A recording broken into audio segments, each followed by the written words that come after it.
من 150 سنة تقريبا كان البغاء مقنن من قبل الحكومة، وتجارة العبيد كانت رائجة ومربحة للغاية، لدرجة إن فيه ناس عملوا ثروات ضخمة من وراء التجارة دي. وفي الفترة دي ظهر شخص اسمه إبراهيم الغربي. كان إبراهيم بيعتز وبيفتخر بمثليته الجنسية ومظهره الأنثوي، فكان بعيد كل البعد تماما عن هيئة الرجولة، وارتدى الملابس النسائية وحط المساحيق التجميلية ولبس الأساور والخلاخيل، لدرجة إنك لو شفته مش هتعرف تفرق بينه وبين النساء. كان جسمه وهيئته بتدل على إنه شخصية غريبة الأطوار. برع إبراهيم في تجارة الجنس، واستغل الفتيات وأجبرهم على ممارسة الرذيلة، وفتح بيوت للدعارة وصل عددها ل 52 بيت، واتلقب من اللي شغالين معاه في المجال ده بإمبراطور الدعارة. كان معروف عنه ديكتاتوريته الشديدة وحكمه القاسي في ذلك المجال، فكان بيسن القوانين الخاصة بيه وبينفذها بنفسه، وبيعاقب أي حد يخالف القواعد دي، وكأنك في دولة داخل الدولة، لدرجة إن حول أحد البيوت لسجن خاص، وأنشأ فيه الزنازين عشان اللي يخالف أوامره يتم معاقبته داخل هذا السجن. ولو عايز تعرف إيه هي قصة إبراهيم الغربي أو إمبراطور اللامؤاخذة، يبقى لازم تتابع معايا الفيديو للنهاية. بس قبل ما أبدأ الفيديو ما تنساش تعمل لايك واشتراك في القناة علشان يوصلك كل جديد من فيديوهاتنا. يلا بينا نبدأ على بركة الله. بتبتدي الحكاية في سنة 1805، وبالتحديد في مركز كوروسوكو التابع لمحافظة أسوان، وهناك اتولد إبراهيم لعيلة غنية جدا وثرية لأبعد الحدود. فكان أبوه شيخ قبيلة، وأمه كانت بنت عمدة كوروسوكو، وكان له مكانة خاصة عند أبوه اللي كان بيفضله على إخواته. وكان أبوه من كبار التجار، بس مش أي تجارة، لا، دي تجارة العبيد، واللي زي ما قلنا إنها كانت رائجة في ذلك الوقت وكانت مربحة جدا. ولما كبر إبراهيم واشتد عوده قرر أبوه إنه يشغله معاه، وده بعد ما فشل في دراسته.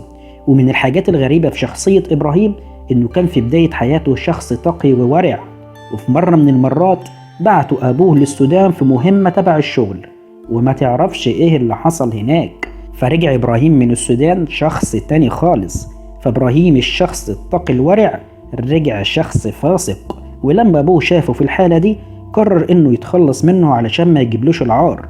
ولما إبراهيم عرف إن أبوه ناويله على نية سودة، هرب من كوروسوكور وحكى لقائد القوات المصرية اللي كان هناك حكايته، فوعده القائد إنه هيحميه من أبوه. ساعتها أبوه رمى توبته واتبرى منه، وهناك فتح إبراهيم أول بيت للجنس التجاري. بس الموضوع في البداية ما كانش جايب همه. بعدها قرر إبراهيم إنه يترك المدينة ويسافر إلى محافظة قنا، وهناك استغل إبراهيم وجود حامية عسكرية في المنطقة، وفتح بيت للجنس للجنود دول. ولما حس قائد الحامية إن الموضوع بيسبب ضرر وأذى للجنود، طرد إبراهيم لخارج المدينة علشان تتقفل كل البيبان في وش إبراهيم. بس هو كان شايف نفسه إنه هينجح في الموضوع ده، وهيقدر يثبت ذاته من خلال تجارة الجنس، واللي زي ما قلنا إنها كانت مقننة في الوقت ده، وناس كتيرة شغالة في المجال ده وبترخيص من الحكومة. بعد كل المحاولات قرر إبراهيم إنه يسافر للقاهرة، ووصل إبراهيم للقاهرة وكان سنه 40 سنة، وفتح أول بيت للجنس التجاري في منطقة اسمها وابور المية بمنطقة بولاق الدكرور. وهناك البلية بدأت تلعب معاه واتشهر جدا، والزباين كانت بتجيله من كل مكان لإرضاء شهواتهم. ومفيش سنة واحدة وإبراهيم بقى من أغنى أغنياء المنطقة، لدرجة إنه اشترى البيت اللي كان مأجر فيه الشقة بتاعته وكسب أكتر من 5000 جنيه. انت متخيل الرقم ده في الزمن ده كان عامل ازاي؟ ده غير ان ابوه كمان مات وساب له ثروة كبيرة بيتقال انها 10,000 جنيه و8 فدادين ارض. وبعقلية رجل الاعمال قرر ابراهيم انه يوسع تجارته، فاشترى بيت كبير في باب الشعرية، وكان من افخم وارقى بيوت الجنس التجاري في الوقت ده. واشترى كمان حانة للرأس، وطبعا مش اي رأس، لا، ده الرأس المثير للغرائز. وبيتقال إن إبراهيم هو اللي كان بيفتتح العرض بنفسه كل ليلة، وكان بيرقص رقصة في بداية العرض اسمها رقصة البطن، وكان بيرقص ولا أجدع رقاصة. وفي سنة 1912 وصل عدد البيوت المملوكة لإبراهيم 15 بيت، كلها شغالة في اللامؤاخذة. ووصل الناس اللي شغالين معاه 150 عامل وعاملة، وكلهم شغالين في اللامؤاخذة، وكلهم تحت أمره وسيطرته.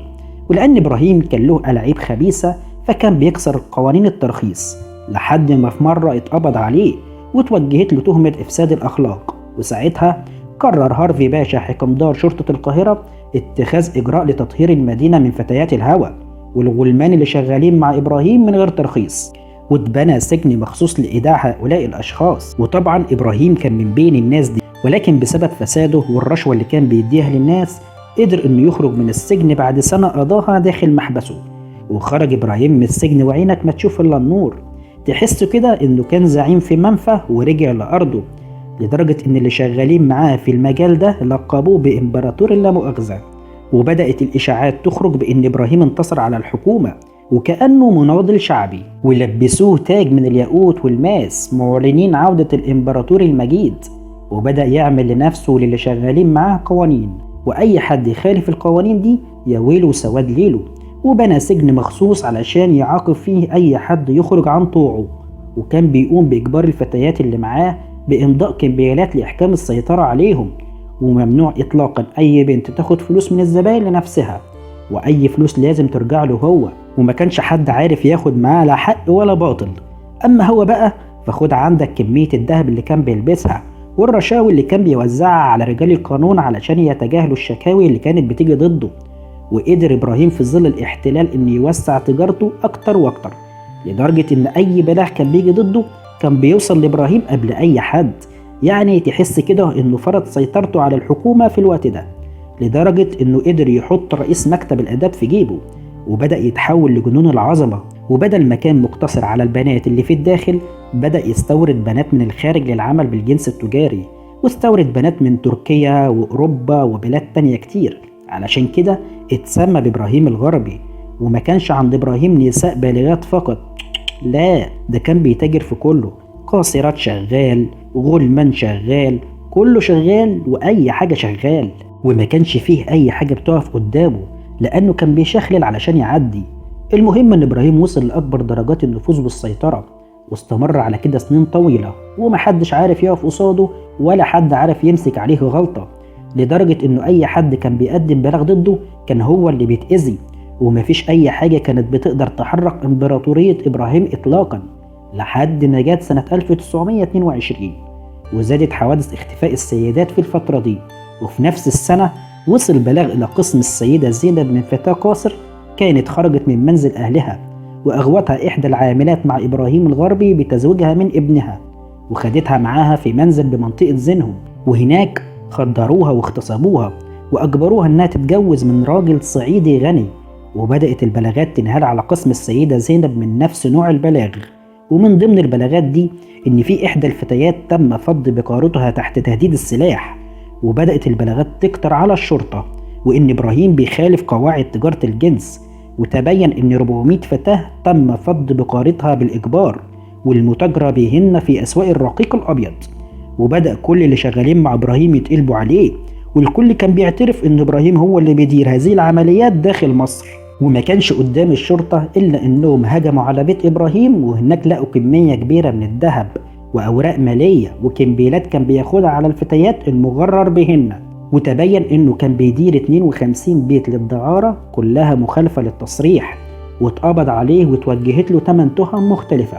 وانتهى التحقيق معاه بثبوت جريمة الخطف وهتك العرض والتزوير، وأحيل بعدها إلى محكمة جنايات مصر. وأثناء محاكمته بدأ يوزع التهم على كل الناس اللي أخدوا منه رشوة، لدرجة أنه تم استبعاد رئيس جهاز الآداب في ذلك الوقت.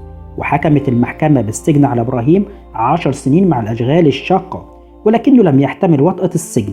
ومات إبراهيم داخل محبسه في 15 أكتوبر سنة 1926. وفي جنازته ما حدش مشي فيها غير ناس قليلة من أتباعه المخلصين، لدرجة إن عامة الشعب قاموا بقصف نعشه بالبيض والطماطم. ومشايخ الحسين رفضوا إنهم يصلوا عليه صلاة الجنازة، لتنتهي قصة أكبر قواد في تاريخ مصر. وإلى هنا نكون قد وصلنا لنهاية حلقتنا، واللي بتمنى يا رب إنها تكون عجبتكم، وأشوفكم على خير في حلقات جديدة، والسلام عليكم ورحمة الله وبركاته.